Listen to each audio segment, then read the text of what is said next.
Hello everyone, welcome to the Ozark Outpost in Dixon, Missouri.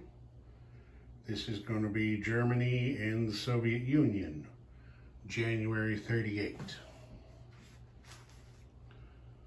Okay, since it's a new turn, we started with a Latin American influence roll, and guess what came up again? See if I can get in here. Arms race came up again. So, and I misstated on the last one. The last one I stated that for their 6 IPP, Germany put a mountain infantry and an artillery in Chile. That wasn't correct. The artillery was already there. They put in a mountain infantry and a militia. So, just get that straightened out. But this time, the Germans came in and spent 6 to put 2 cavalry in Gran Chaco for Argentina. They put 2 infantry in Chile. The United States put, 2 more cavalry in Pampas for Brazil. So that was how that went. There's quite a few forces building up down there, but so far, Hitler and Roosevelt and Stalin haven't been willing to spend any of their money to try to influence down there. They want to put their money toward other things. All right, so let's see here. Germany didn't roll very good on the tech chart again. All they managed was to move wartime economy to stage 2. They missed on their spy ring rolls. On their counter-espionage, they eliminated the French spy that had been there, and also the US spy. And you can see here, they made a double agent out of the Soviet spy. So they made up for their poor tech rolling a little bit there. For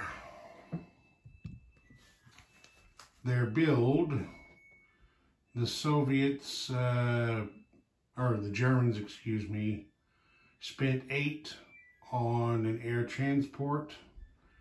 They spent another 6 to upgrade the medium factory in Eastern Germany to a major.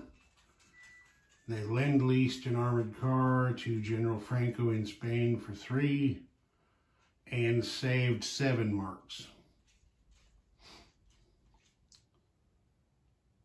Okay, Franco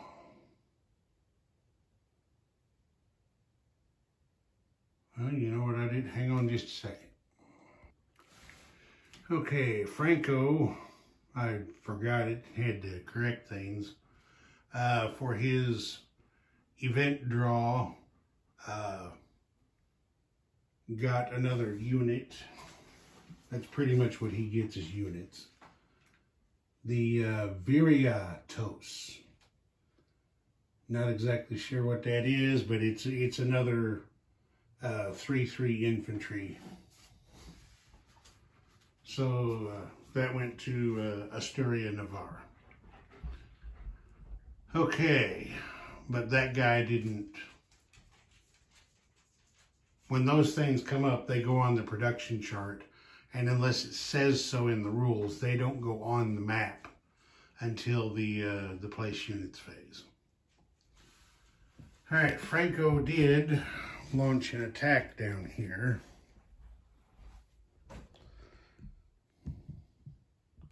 He sent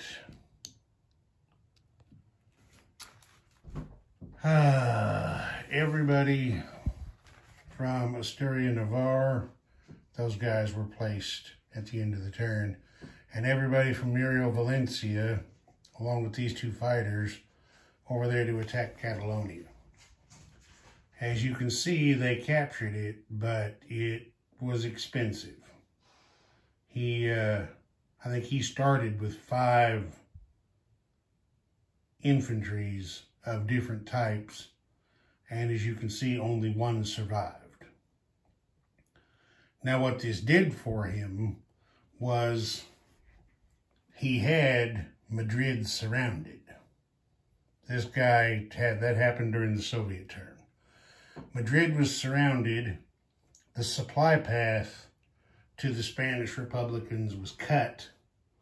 So they weren't able to receive any lend-lease on the Soviet turn, which we'll get to in a little bit, and things like that.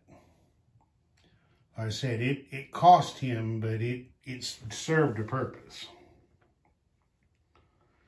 All right, there's no non-combat moves for the Nationalist Republicans, no non-combat for Germany. Nationalist Republicans, Nationalist Spanish, I meant. General Franco missed his recruitment role. Germany spent 1 oil to send the Condor Legion into combat. Collected 3. Germany has an extra oil well now. The one they got when they annexed Slovakia there. So that that gives them 6 oil per turn, but we're still peacetime rules, so they only get half of that, which is 3.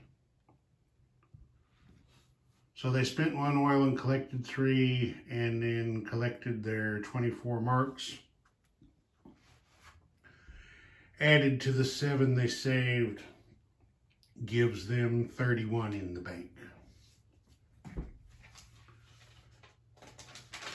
All right, that covers it for Germany. Now the Soviets. The Soviets didn't roll very good on the tech chart either. All they could manage was to move strategic rockets to stage 2. They did, however, break the ice in Rome by placing a spy there. And they've got their guy there in Rome. And in counter-espionage, they turned the German and American spies in Moscow into double agents. There's that. The Republican event draw gave them an international brigade. However, you see it's still there on in the place units box because the expansion rules don't cover this, but falling back on base game rules, this is what I determined. As I said before, at the beginning of the Soviet turn, the Spanish Republicans only had Madrid left. That was their single land zone. The Nationalists controlled everything else, so they had Madrid surrounded. There's no airfield at Madrid. There was no supply path because they didn't have any open access to a naval facility. So I determined that international brigade would have to sit in the place units box until next turn because there wasn't a valid supply path to deliver it. Now, yeah, I'll cover the rest of it as we go. So for producing units, the Soviets decided to build 3 infantry. They had 9 rubles and spent all of it.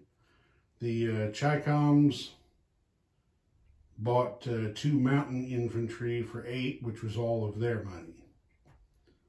The Chaicoms did not launch any attacks.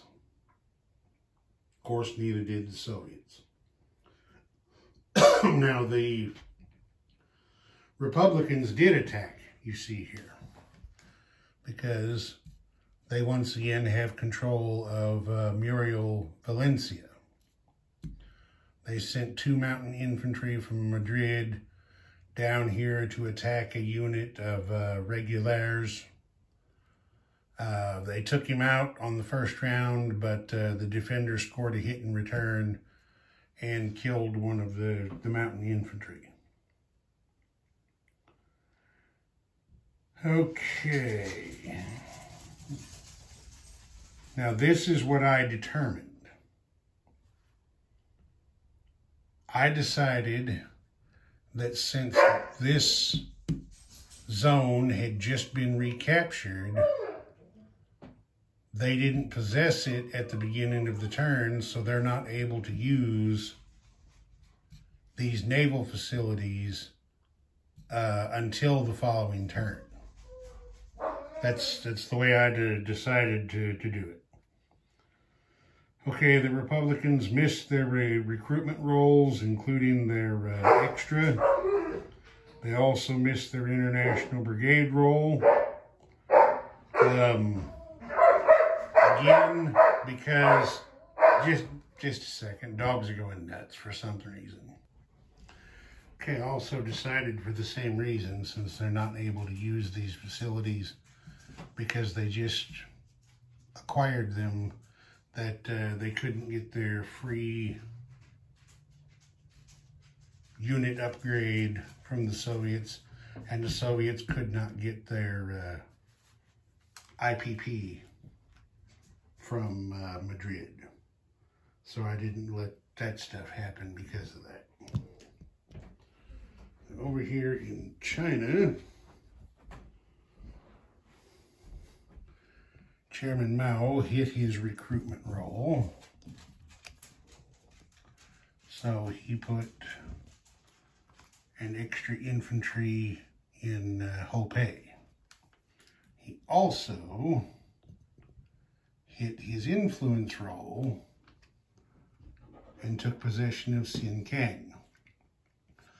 Now they have a border with the Soviet Union, have an uncontested Lend-Lease path, and because they share this border, the Chaicoms can purchase artillery and anti-aircraft artillery from the Soviets.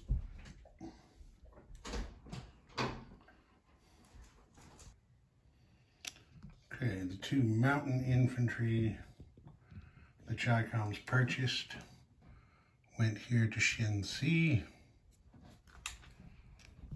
The Soviets put their guys in Leningrad. Soviets spent 0 oil and collected 4.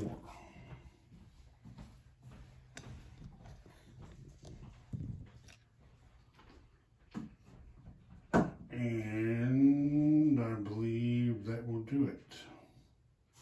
The Soviets collected their 8 rubles for their income, and the Chaicoms got 6 for their bank. Ozark Outpost, over and out.